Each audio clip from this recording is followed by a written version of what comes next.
This is the Sixth Man Show, an Orlando Magic podcast, with your hosts, Luke Sylvia and Jonathan Osborne, covering all things Magic basketball. By fans, for fans. Go Magic!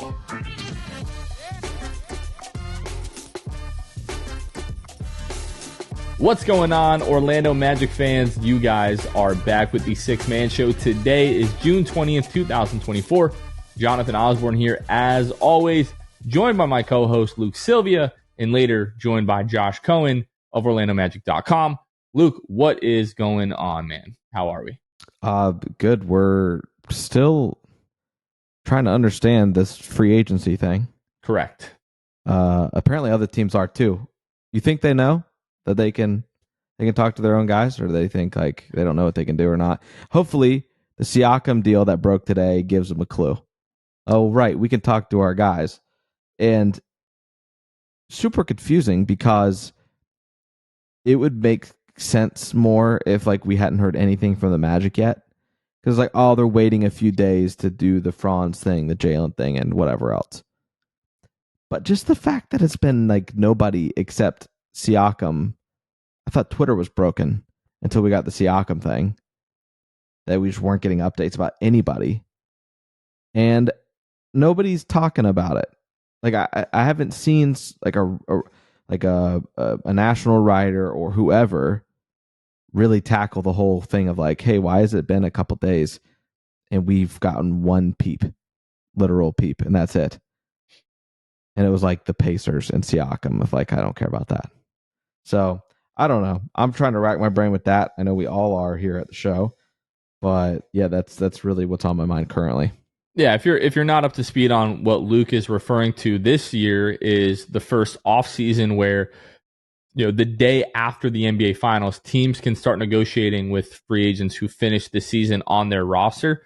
So we thought maybe by this point we would hear, you know, Franz Wagner, Jalen, you know, extension stuff, maybe re-signing, you know, Markelle Fultz, Goga Bitadze, Gary Harris, like any of these guys, right? And we also thought that we would see that kind of stuff like all over the league. And to Luke's point, the Pacers and Siakam agreeing to terms on an extension is literally the only bit of news that has come out over the course of the last 2 days. And yeah, I also find it super weird that no one is really talking about why that is. Like, I feel like a lot of fans and Magic fans and us especially had this date kind of highlighted because like, okay, finals are over. We can start hearing free agency news and we're not hearing anything. It makes you wonder if maybe everybody's waiting for like the official start of free agency to see what dominoes are falling and then sort of what everyone's options are. But a team like the Magic, who are going to be operating with a ton of cap space, like regardless of signing Franz or Jalen to these extensions, because remember, when it comes to and extensions don't kick in right when you sign them. Like those guys still have another year on their contracts, and then the extensions would kick in. But you hear every offseason about teams agreeing to re-sign their own guys that they have their bird rights. And then when they're looking to bring in other free agents that if they're going to be operating over the cap at that point, they'll sign those other free agents first, and then they can exceed the cap by re-signing their guys, you know, that they have the bird rights. So no idea what is going on there. I'm probably just going to tweet out in a little bit of like, hey, why is nobody talking about the fact that nothing is happening with free agency? And hopefully somebody out there has an idea of what's going on. But we didn't know what day it was going to be. We had a relatively good idea that it was going to be following game 4 or game 5, being as, you know, had the finals went the way that they went. And we're like, okay, like midnight, we're waiting for the fireworks, and then almost nothing has happened other than the Siakam stuff. So that's pretty interesting, Luke. Apart from that, though, we haven't gotten like official news, but there was some juicy stuff that came out today. So Evan Sidery, who covers the NBA for Forbes, today he tweeted out that the Magic are now co-favorites with the Warriors to sign Klay Thompson per the DraftKings Sportsbook. Both teams were at plus 130. Up to this point, Luke, I don't know that you and I have completely dismissed the idea of Klay Thompson. Maybe we have. Maybe we're going to have people in the comments saying, oh, what do you mean? You guys were talking about this and XYZ. now it's starting to seem like it may be something. I'm not to the point where I'm like excited and, getting hopes up or disappointed prematurely, anything like that. But one thing that I learned from the Paolo Banchero draft is don't completely dismiss the odds with Vegas. Because the days leading up to the draft, as the odds started to shift towards Paolo Banchero, we're like, oh, what's going on? It's smoke screen season and so on and so forth. And then it turned out to come to fruition. This is officially on my radar now. Vegas always knows. It's something that I have said several times on the show. They know. At some point, you learn to respect Vegas. And they are typically the ones who are, if you want kind of a gauge, you can go there. Things started shifting, and those Paolo odds for the Magic being to draft to the Magic started to take shape. And little did we know it would come true. But this happens all the time with Vegas. Like they know. There's insiders. People are being told things like whatever, right? So at this juncture, what do you believe? And I do think that it's very like that. Not very is not. That's too strong a word. I think it's possible that Klay is with the Warriors or with the Magic come free agency. And that's really all I got. I have no clue, genuinely, because you look back at last year where Klay Thompson is offered a 2-year extension and he doesn't take it.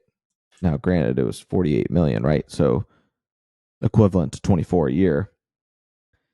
And he said no. But the big thing that came out of it was that he wanted a longer term deal. The belief was if they were to offer a longer extension at that time, he probably would have taken it. So a lot changed for him this past year.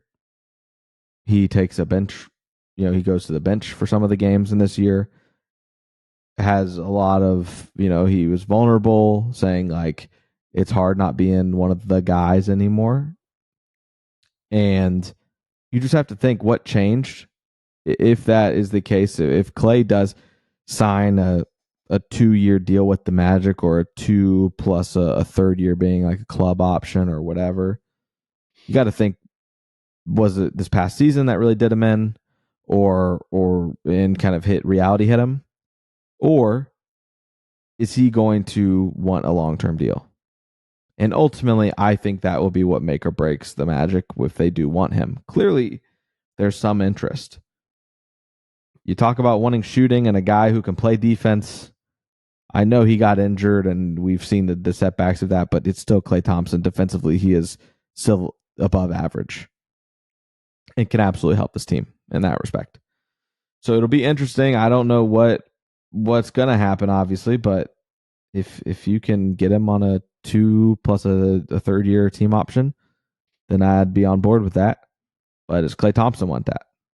That's the big thing. I think it's less about the money, maybe more about the long-term security and respect of like, you think I still have enough in the tank to give you 4 good years. I want to start by saying I'm not committing to feeling one way or the other, but I do want to point out that I'm a grown man and I reserve the right to change my mind. And today, when I saw that tweet, there was a spark. I wouldn't, it didn't lead to a flame. There was a spark of excitement somewhere deep down inside of me. And I just sort of flash forward in my mind to what we're talking about, walking through Publix and getting that notification that Klay Thompson's agreed to a deal with the Orlando Magic. And just like your mind automatically goes like best case scenario. And regardless of like what the terms are at that point, like you get excited. And then when you get the terms, then you're just praying that it turns into the best possible case scenario. And someone pointed out today that last year when the terms of the Fred VanVleet contract came out, a lot of Rockets fans were freaking out. And then you find out that there's like team options, built into that, which helps soften that blow a little bit.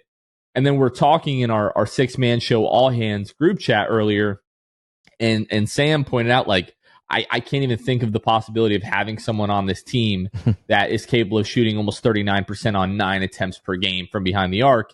And that, like, the idea of that really got me excited. ultimately it all comes down to the terms, the money, the length.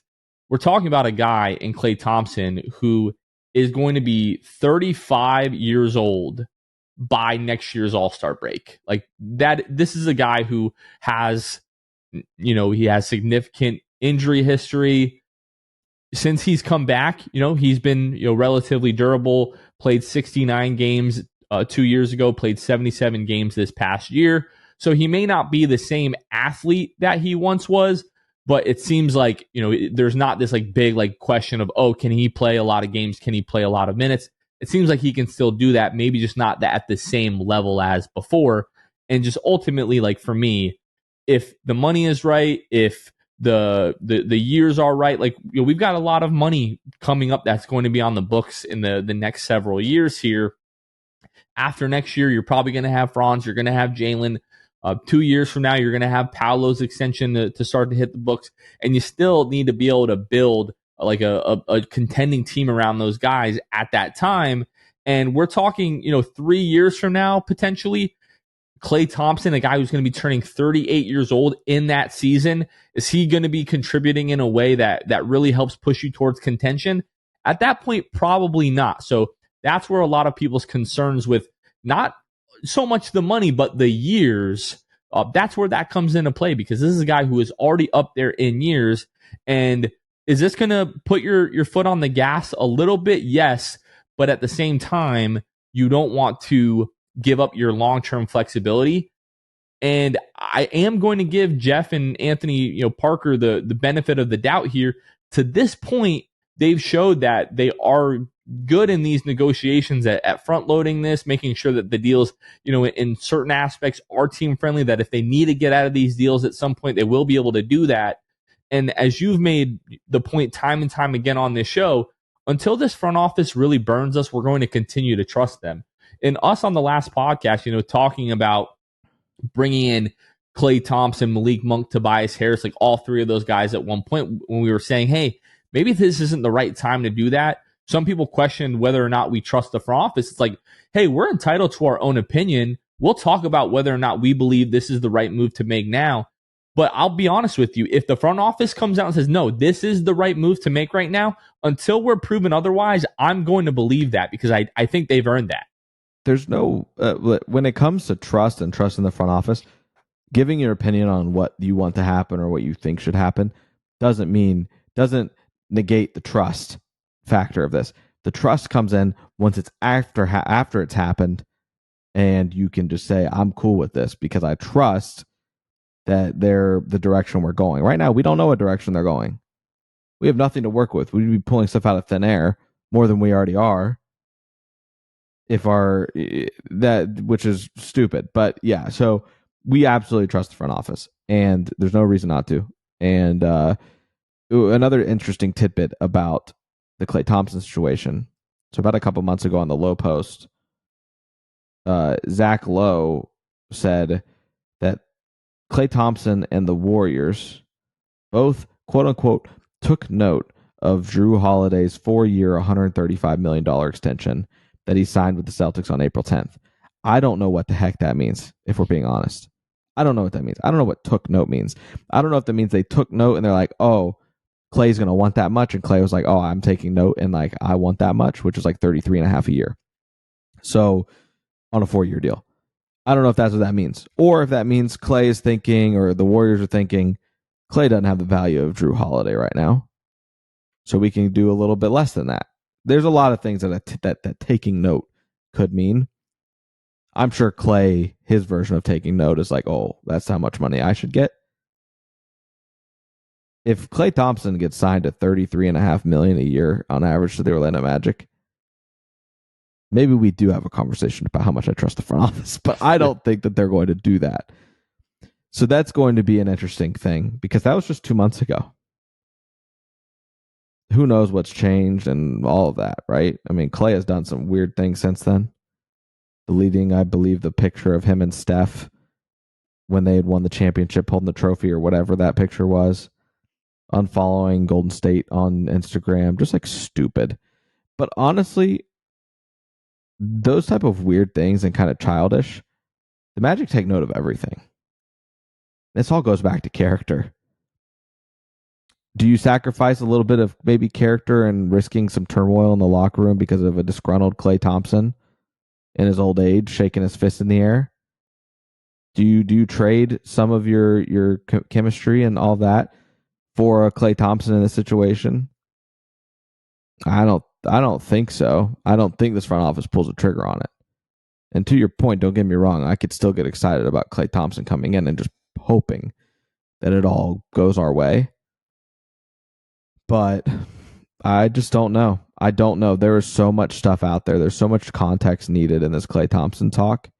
When you talk about them taking note of that Drew Holiday deal, when you talk about how kind of toxic Klay Thompson seemed this past season and grumpy and all the other things that have come with that story and the $48 million extension that he declined last summer, there is so much around Klay Thompson. It's impossible to put the pieces together, and I just don't know where we go aside from just sitting back, continuing to just ponder everything and trust that this front office is going to pull the trigger in the right direction come free agency. I will say this is a move that you cannot make unless Klay Thompson is 100% bought in to this team and what his role is going to be here. Yeah. Right? Like if he comes to the point where it's not working out in negotiations with Golden State and he's looking to move elsewhere, he's got to sort of turn that new leaf. He can't be, the bitter Klay that we've seen the last couple of years. He's got to go into his next situation with sort of that new lease on life perspective and just try to make the best of his current reality. Yes, it sucks that you suffered those injuries and your prime was cut super short, but this is the reality now, and you can either continue to dwell on the past or you can make the best of your current situation. And I do think the Magic only make that kind of a deal if they feel like Klay Thompson is 100% bought in to what is going on here in Orlando. And if it comes out to be that Klay Thompson is getting paid $33 or $34 million by the Orlando Magic, I'll stick to this right now. I do think that would be a mistake unless they have some, if it's a 1+1, which I don't think he's going to do, or if they're just, going to lean into the next couple of years, sort of kick that cap space down the road to a certain extent if they maybe don't think they're going to use the entirety of that. And that way you still maintain that long-term flexibility. And this is a move that helps you win a bit more over the course of the last 2 years. And then you're leaning on internal development. We still don't know what their plan is with a Anthony Black, with a Jet Howard and so forth. So, but if it comes out that they sign this guy to a 4-year, $135 million deal, something like that, I'll come right out and say this is not a good idea. And I would love for them to prove me wrong. I don't think that's going to happen with Klay, in Orlando especially. But my ears are definitely perked up quite a bit more than they were even 24 hours ago with this news. Because like you said, Vegas always knows something. Right. Okay, let's go ahead and give a quick word from our patrons before we get to our conversation with Josh Cohen. Our Patreon, those are the folks that help make each and every episode possible. They help financially support us, help pay for equipment and resources and really everything that we do here. If you've been listening for a little bit or a long time and you want to help financially support the show, or hey, maybe you just want to pay $5 a month and get access to our Discord channel where we have like 70, 80 Magic fans that are talking about this team 24/7. You can do that by going to patreon.com/the6man show. Whenever we have a brand new patron, we give them a special shout out each and every episode. So shout out to our newest patron, Gagoots. I really appreciate you joining our all-star tier. And then we shout out our Hall of Fame and Elite tier patrons each and every episode. So shout out to the Court Cousins, Drew Gooden, Armin, Carson Chulo, Ellis, Jonathan Borges, Normal Magic Player History, Gabe Gaines, Wiffle, Michael Martin, Jamel Miller, Michael Salapong, Donkey Punch Dave, Powell and Francis Warren, Pierre A., Dylan Holden, Mr. Mikey, Danimal, Bobby Skinner, Goody93, Teddy Sylvia, Eric, Dalek Lopez, Fuchsia, Bill Fulton, Emin Lagone, Jose Esquilin, Caleb Pete, Cannibalism, Time, Mr. TV, ESPN Really Sucks, Gear 95 Shred, Junior Bruce, Halfreakin, Shahin 177, Bobby the Don, Himlo, Ben Himro, RM Prof 221, Ray Pastrana, Magic 714, Magic Kid 714, Mysterious Mosley, Irish Magic Mike, Austin Lampy, Random Hustle, Only Franz, Maria, Keith Walsh, Fritz, Bruv Sal, Cason Green, Santi Leon, Kane Eckler, The Distract, Ahmad Simsa, Chansu, Tom Gatson, Dead Air, Richard Tuttle, Jeremiah Quintero, Magic Wire, Debo 1980, Magic Matt, Michael Thompson, Mama Richmond, Next Napa, What's Up Playoffs 2024, Dylan Fay, David Duffy, Smith Sheeks, Bueno Time, Stantino 1995, Suggs Muggs, Daniel Anderson, Barry McElcaney, Will Spivey. A big thank you to all of our patrons. Again, you can join our Patreon at patreon.com/the6man show. And now into our conversation with OrlandoMagic.com's Josh Cohen. And now, Magic fans, we are joined by a very special guest, OrlandoMagic.com's Josh Cohen, a writer and digital content manager for the Orlando Magic. Josh, how have you been? How was this past season to you? Been great. Past season obviously was pretty awesome. Nice making the playoffs. Would have been great if they had pulled out that game 7, but otherwise it was a memorable season on a lot of different levels. But I think it's all, coming to fruition for the most part. Obviously, there's still work to do, still a lot to be desired for, but where the team is at right now, I don't think we can ask for much more based on the youth of the team, the experience level, and all those things. So I feel like it's only up from here, hopefully, of course.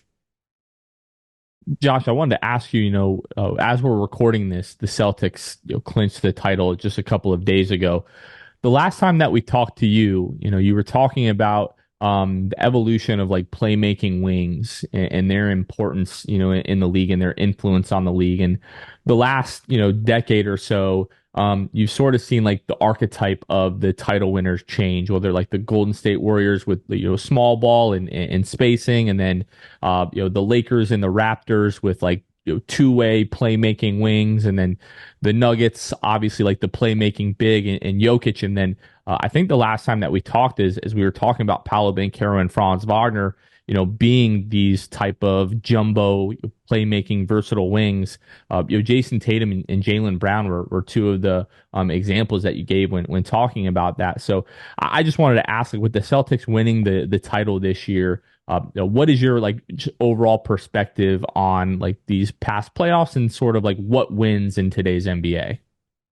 Yeah, like you pointed out, there's always like the evolution of the NBA. We've seen it decade after decade. Of course, you go back in time. The Showtime Lakers had their style playing in transition, fast-paced basketball. Of course, there was a lot of hard-nosed basketball in that era as well with the Pistons and the Celtics. And then Jordan's Bulls kind of took over with their style. But remember, Chicago in that era were also a stifling defensive team. Everybody remembers Jordan's athleticism, but he was just as good of a defender, and they had other guys on the wing, especially with Scottie Pippen, Ron Harper in the second stint of that Bulls second three-peat. So they had versatile players, even though we weren't calling it versatility back then, but they had plenty of it. Dennis Rodman can guard all 5 positions. So people always forget just how smothering they were defensively in different ways, and no team really could match that. So then you move on to other teams throughout the 2000s. The Pistons in 2004 could guard multiple positions, and team after team that we've seen win it all. The thing in common for the most part was they were collective defensively. They had versatility. They had some sort of jumbo lineups that can guard on the perimeter and also into the paint. And we saw that with Boston for the most part. They switch everything, right? They've been doing that since Brad Stevens, basically. Ime Udoka obviously implemented even more of it. And now Mazzulla did the same in their own style. And defensively, they were just as good as anybody in the league. They ranked in the top 2 on that end, and the ability to guard in different situations, in space, in the paint, help side, so forth and so on, just made them so lethal. And then offensively, their kick-out passing. The thing that Jaylen Brown and Jason Tatum do so well is they have an amazing ability to drive into the paint, get past their initial defender, and with all the shooters spaced around them, their kick-out passing was superb. They did it all season long. But even better was that even when they made the first kick-out, there would be the next pass over. You'd have so many, hockey assists with the Celtics because they were so smart. They were cerebral, and they just made the right play every time. And we saw it throughout the playoffs, certainly against the Mavs in the finals. So, yeah, like you emphasized, the jumbo playmaking of Tatum. In his first couple years, to me, the Celtics didn't win the title earlier because Tatum's playmaking needed to rise to another level. And in the last year to year and a half, it did. I mean, people criticized him for his efficiency not being what you would expect of a superstar, but you could argue he's a top 10 playmaker in the league at 6'8", 6'9", and which is why he was flirting with triple doubles regularly. I really thought in the finals that was the best Tatum I'd ever seen. So I know he wasn't necessarily shooting the ball at that elite clip. I thought he should have been finals MVP, even though Jaylen Brown was awesome as well, mainly from an efficiency standpoint, but Tatum was spectacular. And I know he got some, I mean, yes, I don't. He's not a great pull-up jump shooter. I mean, we've seen it through the years. Like the data shows it. His sidestep three-point shot has never been efficient. But the way he sees the floor, the vision, the instincts, his size, the ability to see over defenders, blow by defenders regularly. So he's got that quick first step. And then he's just really smart when he gets into the paint. He knows exactly where his teammates are. He could dribble around guys, dribble through, draw contact. He's great at initiating contact. So no surprise. They were the best team all season, and they deserve to win the title for sure. Do you think that Tatum, like Jonathan said the last time that you were on, you made that comparison, right? At this juncture, would you say that you believe that Franz and Paolo are just similar in terms of just the simple facts of they're the top two options and they can facilitate at their size? Or would you say that the roof or the ceiling for these guys is similar to a Tatum Brown combo? I think Paolo is similar to Tatum from the standpoint of jumbo playmaking, as we already described with Tatum. I also think the dribble combinations, the movements are similar. I think Tatum does have a quicker first step, which allows him to get past his initial defender at a much higher rate than Paolo, at least at this point. I think Paolo is much better playing bully ball.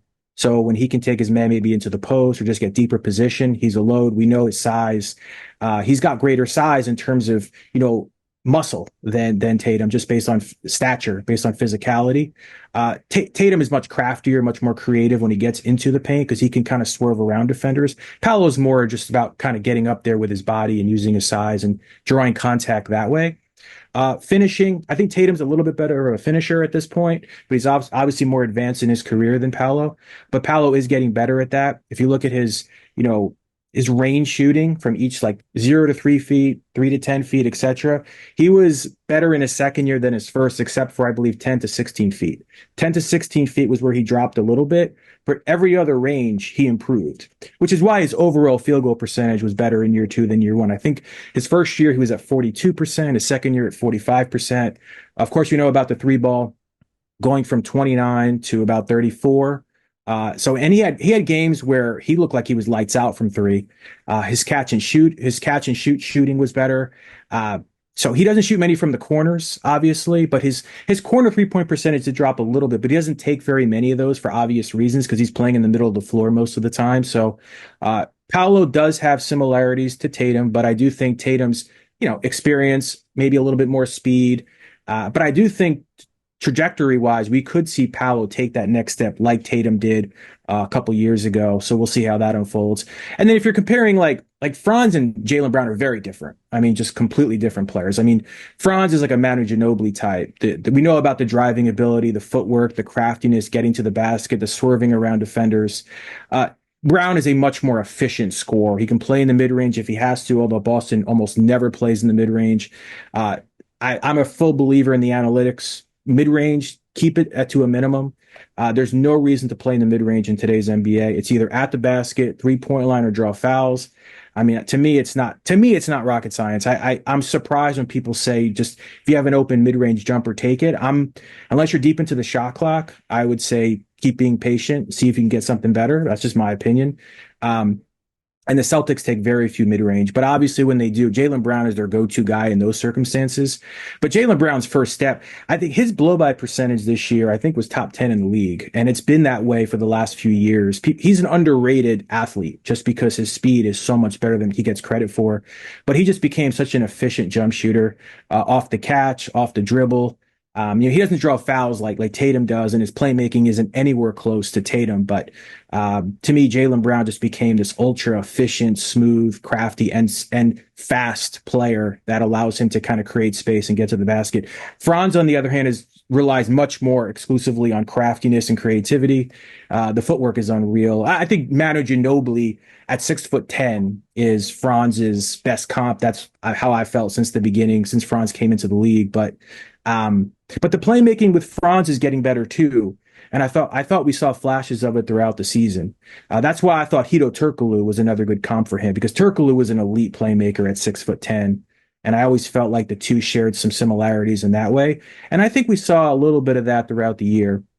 I mean, we know about Franz's jump shooting. That's got to improve. That was a surprising drop off. But other than that, I thought Franz was even better than I expected in year three. His defense was superb, and I don't feel like he always gets enough credit for that.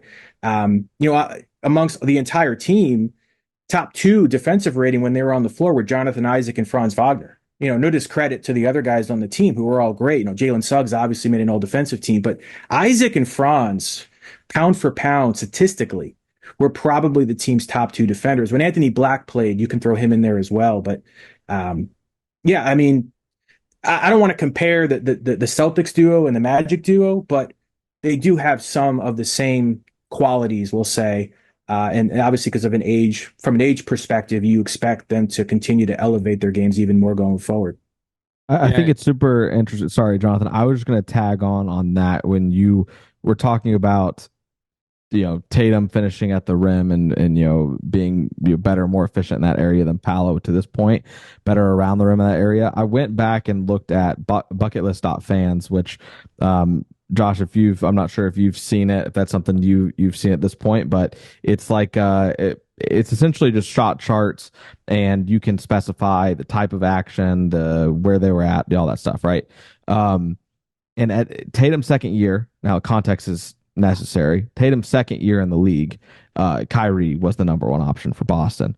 Right. But the interesting part is that, of course, Paolo this year in his second year shot more. There was a higher volume, but Paolo shot better efficiency wise than Tatum did year two.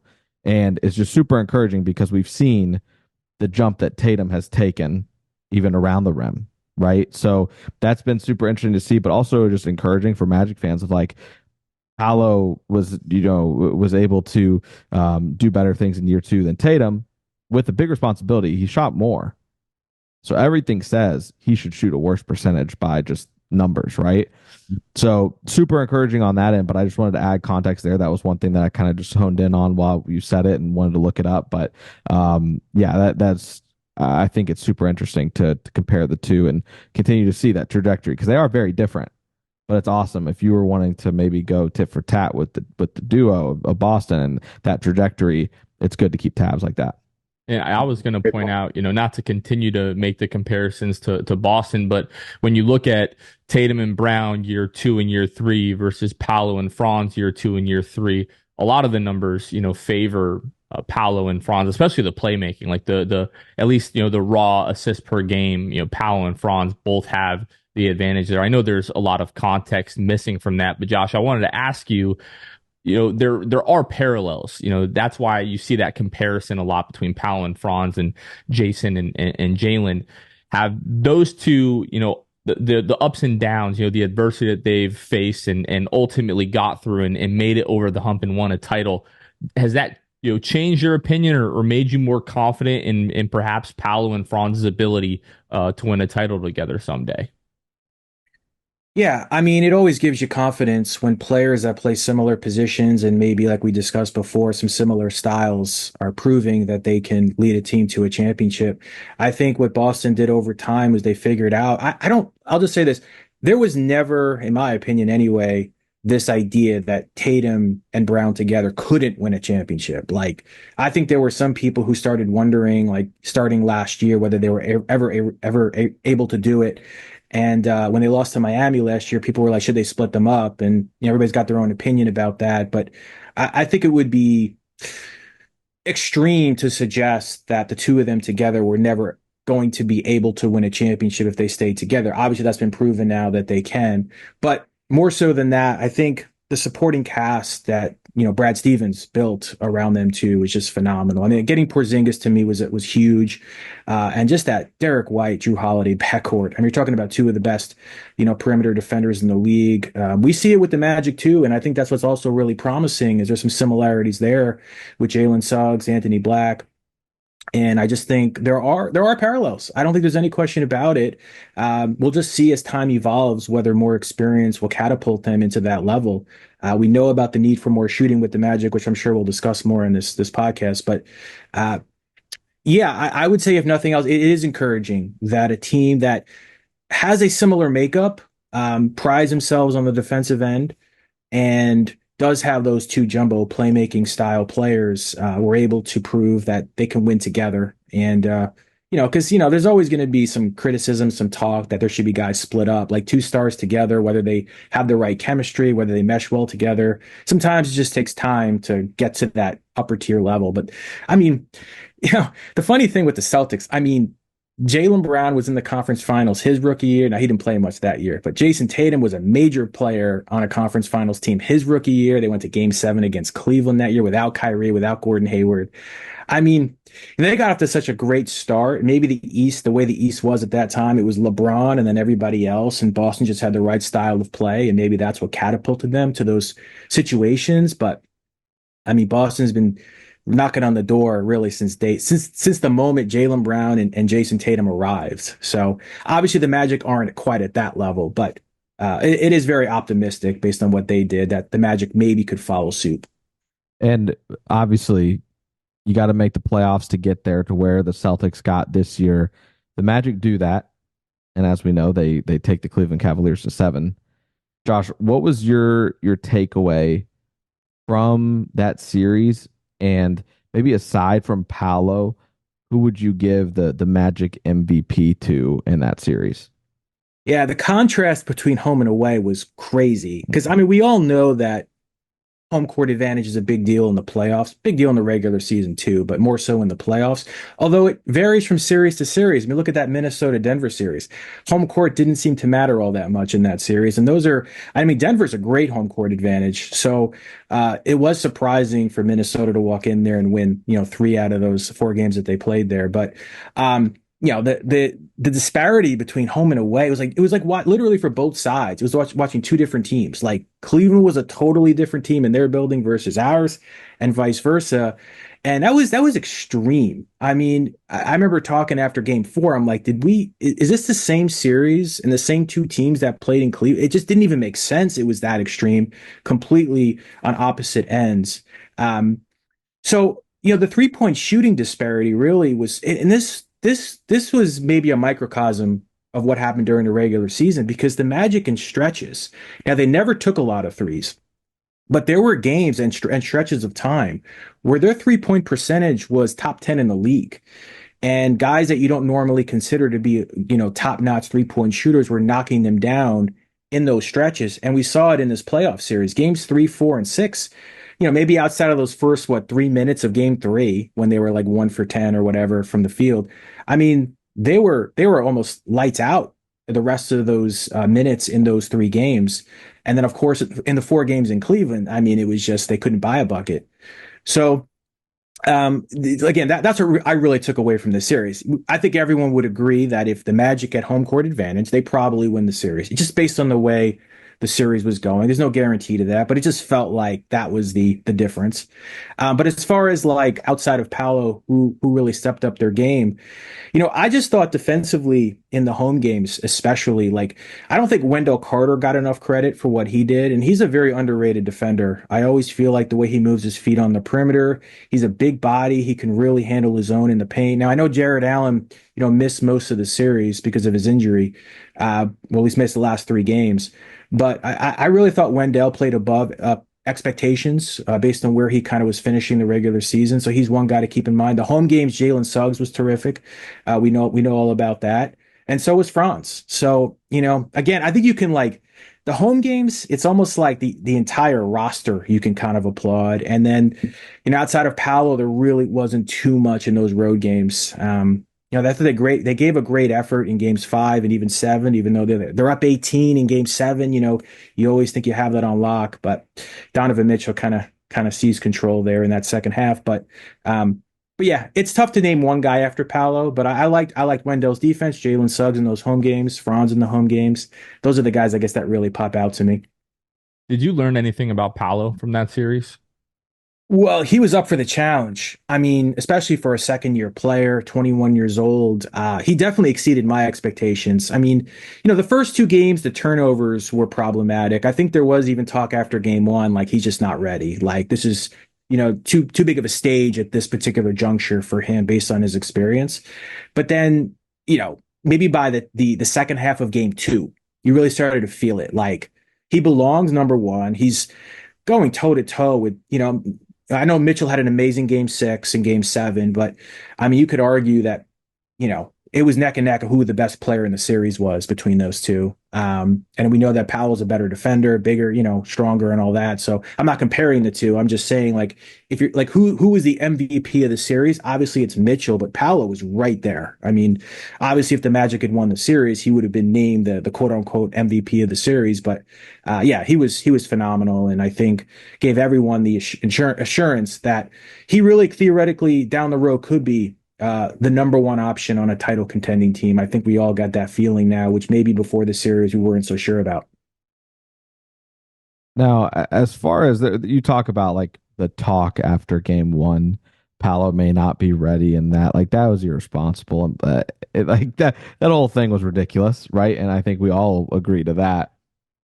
But the other thing that was struck me really funny was the game 7 Franz Wagner game where everyone, not everyone, a lot of people were ready to pull the pitchforks on Franz Wagner. He shouldn't get the max, the rookie max. He doesn't deserve this or that. What was your takeaway? I think I know what your answer is going to be, but I'm sure you'll provide more for us on this. But what was your takeaway from the Franz Wagner Game 7 performance and everything else that comes with Franz as a player? I mean, we could just look at the most recent series of the NBA, the finals, right? Luka Doncic, still puts up amazing numbers. People kept criticizing the defense through the first 3 games. And then in game 5, people just started pointing to like he's not capable of leading a team in higher upscale games or whatever you want to call it, which obviously is ludicrous. And I definitely am not the person to zoom in on one game, one performance and say that's it. I think that would be crazy for anyone to do that. I know in today's world with the way social media is, everybody's very like, what have you done for me lately, which is understandable, especially in the playoffs. But the thing still, I mean, even in game 7, and it shows in the data, his defense was still fantastic. I mean, every step of the way, I never felt like he took his foot off the gas pedal in any way. And even though shots weren't falling, and that was a problem for most of the team in those road games, like we talked about before, I never felt like he himself was discouraged. And, he has all the confidence in the world. He's going to continue to take shots even when he's off on a given night. And it showed in game 7, to take that many shots, not be concerned about what his stats were going to be. I think that's actually really encouraging going forward. And to me, says a lot about his makeup. Mentally, he's not going to be worn down by a bad performance. And I also think maybe we hope anyway that performance could actually catapult him even more so going forward because now he's extra motivated. I'm sure he hears the noise and the criticism and all that, and now he wants to prove, and he's going to probably prove it in the Olympics. Whether Germany can win the gold is another story, especially with USA throwing out that lineup or that roster out there. But we know what he's capable of in games that obviously mean a lot, and so as he gains more experience, I have no doubt that he'll step up even more. Whether he's a number 2 option or whatever, who knows how this team will look going forward. But regardless, that he will deliver in one way or another in a massive game. And defensively, I thought he was just as good in the playoffs as he was in the regular season. Shifting gears a little bit here, Josh. As we're recording, we're just 7 days out from the NBA draft. The Magic, as of right now, hold the 18th pick. As our good mutual friend Dan Savage always reminds me, there's no one in the world that watches more basketball than Josh Cohen. And this is NBA, college basketball, international, like whatever this guy can get his hands on.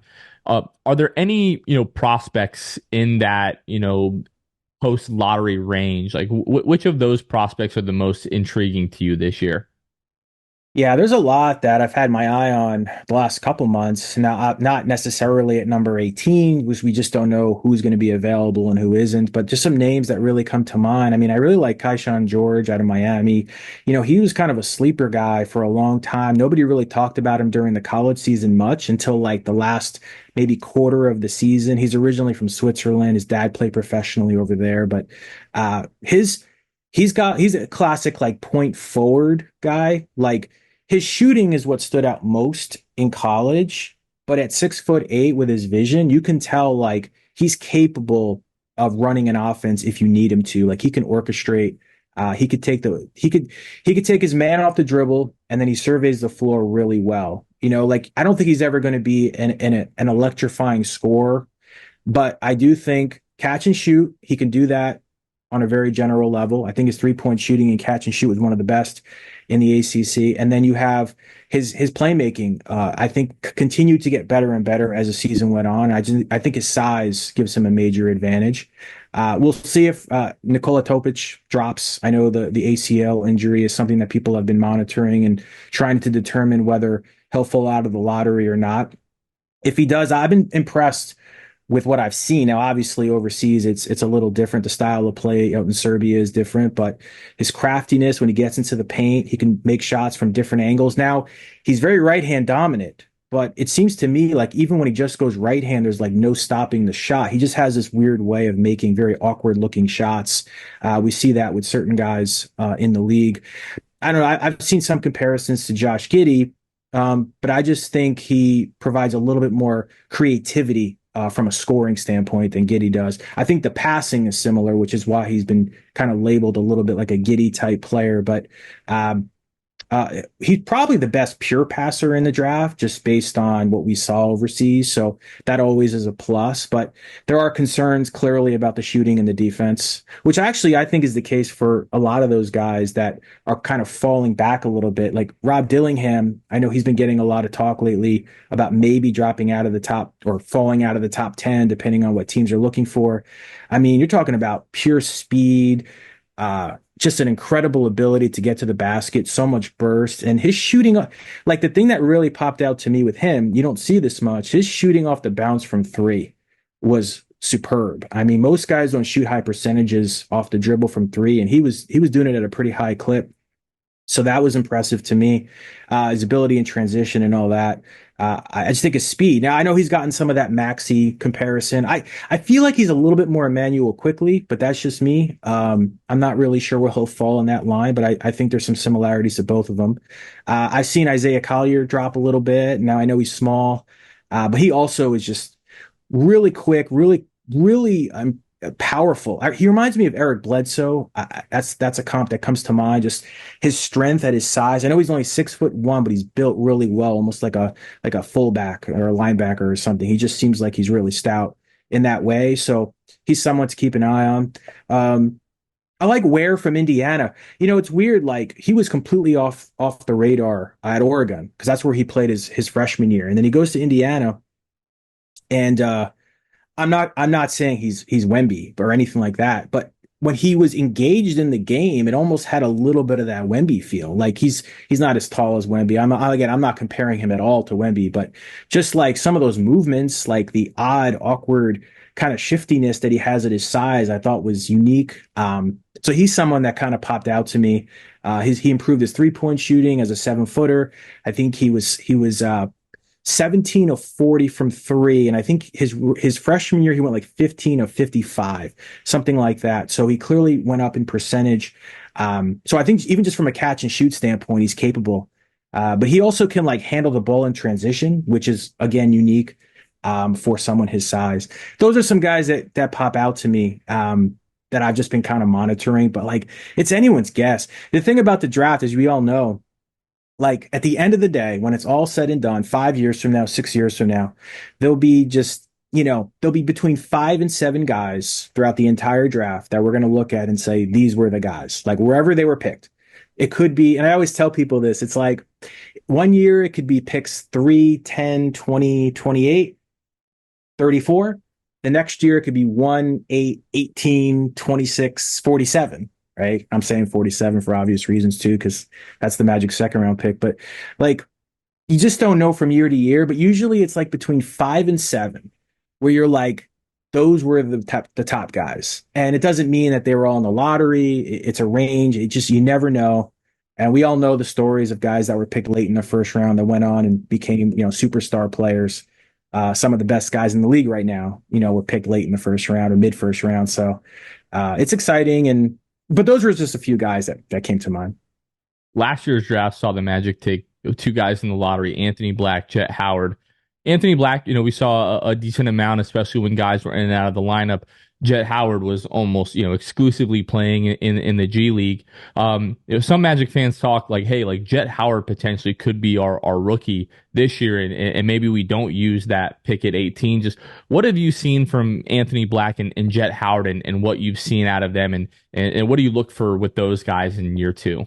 Yeah, sure. I think starting with Anthony, his body's going to fill out more. I think that's what some people might forget a little bit. The one thing I noticed when I first saw him, like somewhat up close, I was almost amazed how tall he was. Like I saw it was listed at 6'7", but for some reason in my head I was like, yeah, he's 6'7", but he's probably more like 6'5". You know how they always like listed higher. I was like, is he actually more like 6'8", like 6'9"? He just seemed so much taller to me the first time I saw him. And then obviously, he didn't have much, width on his body. I feel like when he gets in the gym, I just have a feeling he's going to really start to bulk up a little bit. I don't know what the training staff wants of him as far as his size, but if he just gets more strength and more power in his body, that's going to allow him to be even more difficult to deal with, especially when he's defending, because he already can guard ones and twos at a really high level. I think the times where he struggled a little bit was when guys kind of took him down low a little bit. But again, that'll improve over time as his body fills out. And I just think he has the ability to potentially guard, 1 through 4 when all is said and done. I'm very encouraged by that, with his complete physical makeup. The 3-point shooting was better than expected, 39.5% for a guy that's not known for being a shooter. I thought was pretty good. His I thought it did tail off a little bit, but he wasn't getting as much playing time, in that second half of the year. So that might have thrown it off a little bit. But we all saw the numbers in the first quarter of the year when he replaced Markelle Fultz because of the injury. His shooting numbers were actually far better than anticipated. The thing with him that we still don't know is what his touch can be when he's self-creating. When I watched him at Arkansas, I thought I saw someone that had that ability. We know he's shifty, like he's got some interesting movements.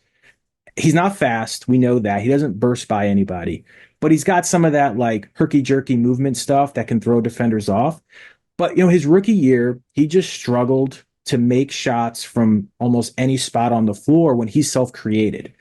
Now he didn't have to do it much, because you got Paolo and Franz, right? That's what kind of gives him a pass a little bit. It's like you may not need him to do that. So it may not matter ultimately. If he's an elite defender, a good catch and shoot 3-point shooter, maybe in the end, even if he doesn't advance that much as a pick and roll scorer or an isolation scorer or dribble handoffs, whatever the case may be, maybe in the end, it's not that impactful. I just think that there's something there. I just don't know if it'll ever come out. And maybe the issue will be touch. Like he just doesn't have that feathery, soft touch that some guys have. He just moves in a way where you're like, he can kind of get where he wants to go through those shifty movements without the speed, but he just struggled finishing. I think as a pick and roll scorer, he shot like 29%, which obviously is low, but he didn't get too many opportunities either. So maybe that's part of it. But I'm a huge fan. I think if nothing else, he's got all defensive team kind of written all over him. We saw it with Jalen Suggs, obviously this past year. But Anthony Black brings more size. He can guard even deeper into the lineup, I think. And I think Suggs is a better ball hawk. I think he's better pressuring the ball up the floor. I think he's got a little bit better instincts and anticipation to come up with like steals and deflections. But I think Anthony's pure size, that if he once he fills out, I think his strength could actually be a huge advantage for him. And then yeah, Jett Howard obviously was in the G League most of the year, and he's one of the best catch and shoot 3-point shooters in the G League. So just that alone is very promising. We know that the Magic need that above probably all else at this point. So I think that alone is promising. I think that at this juncture, even if that's all he is just a guy who spaces the floor, spots up, corners, wings. He's right there for Paolo and Franz for the kick out passes, the skip passes, transition threes. That's another thing. He didn't take too many of them with Osceola, but he likes running the floor. You can kind of see he likes getting out and running. And I think we could see a scenario where following steals and deflections and all that, he's racing ahead, spotting up and right there to shoot right off the catch. And I think he'll be really efficient at that. And his size also gives him some defensive advantages. And I think underrated about him is his playmaking. He's a vastly underrated facilitator. And he did a little bit of that with Osceola. And obviously, it won't be in a major role with Orlando, but I think in a second unit situation, we might see him handling the ball more and creating a little bit for others. I think he's capable of it.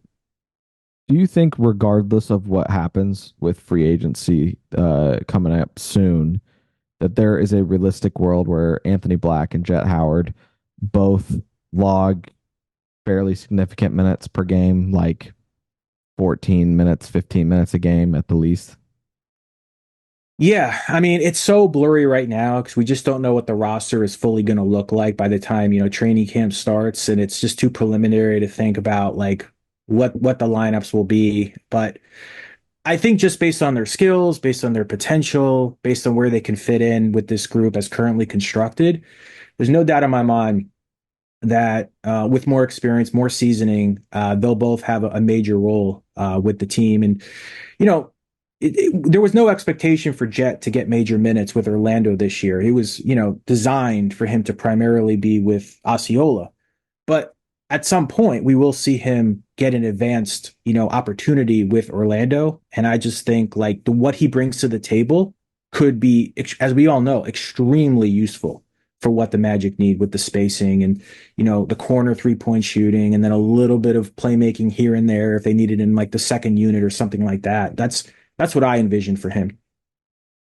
Josh, this is the first off season really where following the day after the finals, teams are able to start negotiating with their own free agents, and this has not been maybe as loud as some people thought it would be early on, and as we are now, we're just about a week and a half away from the official start of free agency, where teams can start negotiating with all free agents. What do you think are some of the things that the Magic are going to try to focus and improve on potentially through free agency?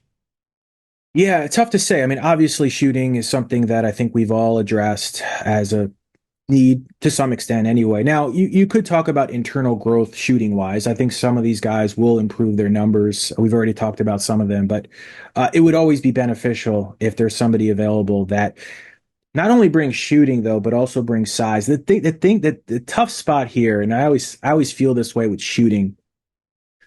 Most times, the best shooters are also like the worst defenders. Like we've seen this throughout NBA history. It just seems time and time again. I don't want to mention names with, guys throughout league history that were just like elite shooters, but were taken off the floor in big moments because they couldn't guard anybody.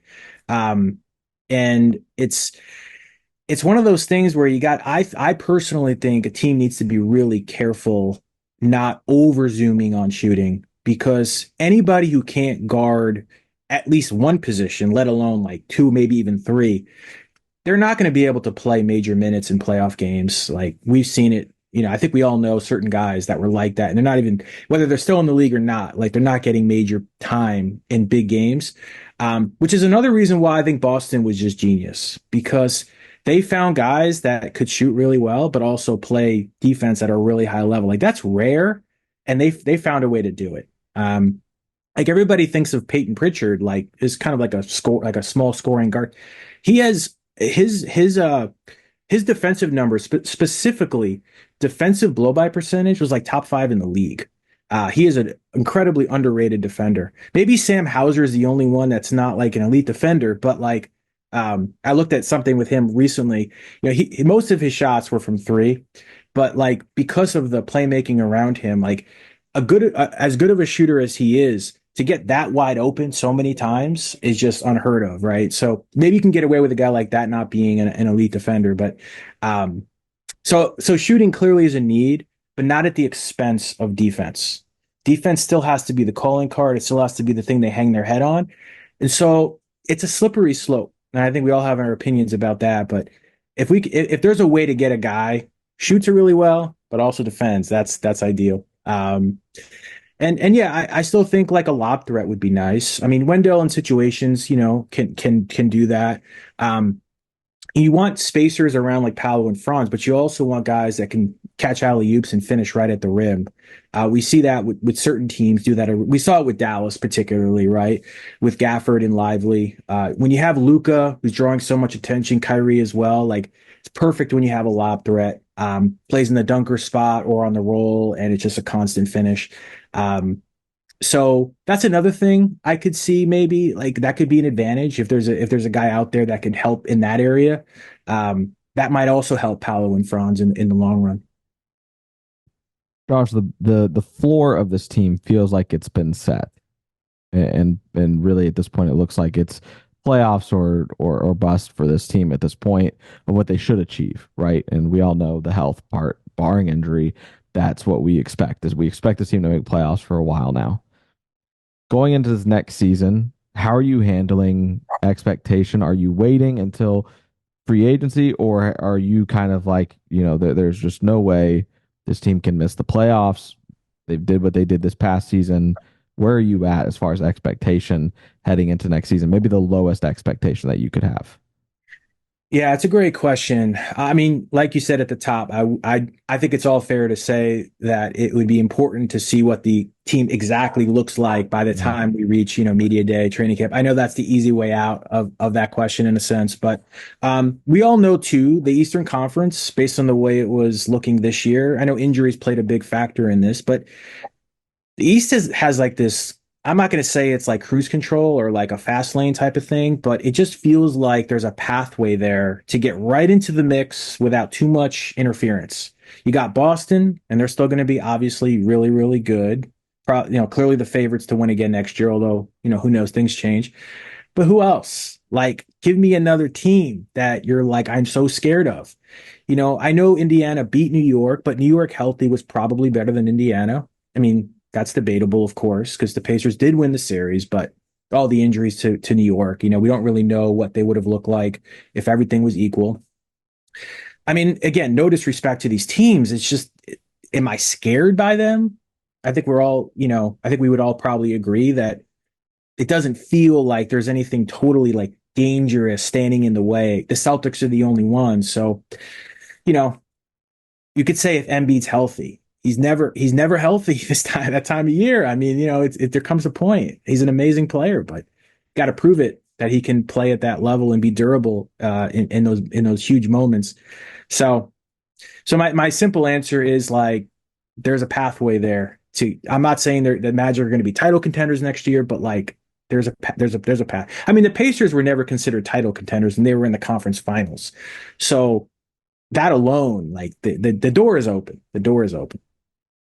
And even when Embiid is healthy, I mean, he hasn't really kept that same level of production into the playoffs. So, Josh, I think I'm right there with you in terms of, outside of Boston, the Magic have had some limited success against the last couple of seasons. It does feel like the door is sort of open. Josh, I wanted to take a second just to shout out your YouTube channel. Not only are you do stuff for OrlandoMagic.com, but you have a YouTube channel where you not only break down the Magic, but you break down guys really all across the league, and just your insight is always super impressive and entertaining. But Josh, do you want to tell everybody, maybe aside from the YouTube, where they can find you on social media? Yeah, my Twitter or X. What are we calling it these days, I just call it Twitter, man. Okay, all right, it's still Twitter. It's just Josh_Cohen_NBA, and then of course OrlandoMagic.com is where you can find like articles about the Magic. Awesome, Josh Cohen. Really, really appreciate the time, man. Always super impressive. Your knowledge, your insight. Can't tell you enough how much we appreciate it. Thanks, guys. Really appreciate it. Once again, a big thank you to Josh for taking the time to join the show. Always appreciate his conversation, his insight. Luke, literally nobody watches more basketball than that dude, and you can tell whenever you have a conversation with him. It always jumps out at me when I'm like, oh, this dude knows so much more than me about the NBA. When he's talking about like on the front end, and maybe this makes me a casual for when it comes to the 90s of NBA basketball, which admittedly I'm not as well versed as I should be on that, or maybe as people think I should be. But he's talking about wearing an NBA Jam shirt. Correct, but it's got current players, so it's redeeming. But when he's talking about like the evolution of teams, and he's flying through like ripping off players and talking about like that was the second stint of that three-peated for the Bulls with these guys and whatever. Like he was saying that, and I was like, yeah, this guy knows every era of NBA basketball. There are some people like that. I wonder how far back the knowledge goes, and I'd be willing to bet it's pretty ludicrous how far back his knowledge goes of the NBA and the history. But I envy people like that because he has a passion for that, and I just don't. Like I don't care, to be honest, anything to do with really any era I haven't been alive for, as selfish as it sounds. I just don't care. And I know the Magic stuff, and I know the general stuff, right? More than the average person. But Josh Cohen knows everything when it comes to the NBA, and you can't convince me otherwise. Well, like if I were to ask you, to tell me about like the Spurs from like 2005 to 2014, like you could give me a pretty good, cliff notes on the Spurs, right? Yeah. I think part of it is just like he lived through that era. Like I have a basic understanding of the more than a basic understanding of like the 90s Bulls and the teams that were good during those times, but part of it is just like having lived through that time specifically. But yeah, like Josh during the NBA season, if he's not watching the Magic, I'm sure he's got like 4 or 5 games on League Pass at a time, flipping through all of them, and then into the offseason is going back, rewatching games, rewatching film. Like just the insight and just his perspective is always incredible. Yeah. Appreciate you taking the time, Josh. Always good to talk to him. And then, we got about a week and a half until free agency officially starts, just about a week out from the draft. So the content is just going to continue to pick up. And we appreciate everybody listening throughout the offseason here. But Luke, I think that's going to do it for this one, unless you've got anything else that you want to talk about, anything you want to rant, any comments, or as my day job supervisor would say, any snide remarks. None of those. None at all. Shout out once again, Josh Cohen. Absolutely. That is going to do it for this one. Again, thank you to Josh Cohen. For Luke Sylvia, this has been Jonathan Osborne. You all have been listening to The Sixth Man Show, and we will catch you guys next time. See ya. Thanks for listening to The Sixth Man Show. Be sure to subscribe on iTunes and Spotify to get new episodes downloaded directly to your phone. If you enjoyed the show, please take a minute to give us a 5-star rating and a review. It helps out the show a lot. Follow us on Twitter, Instagram, and Facebook at Sixth Man Show. We'll catch you guys next time. Go Magic!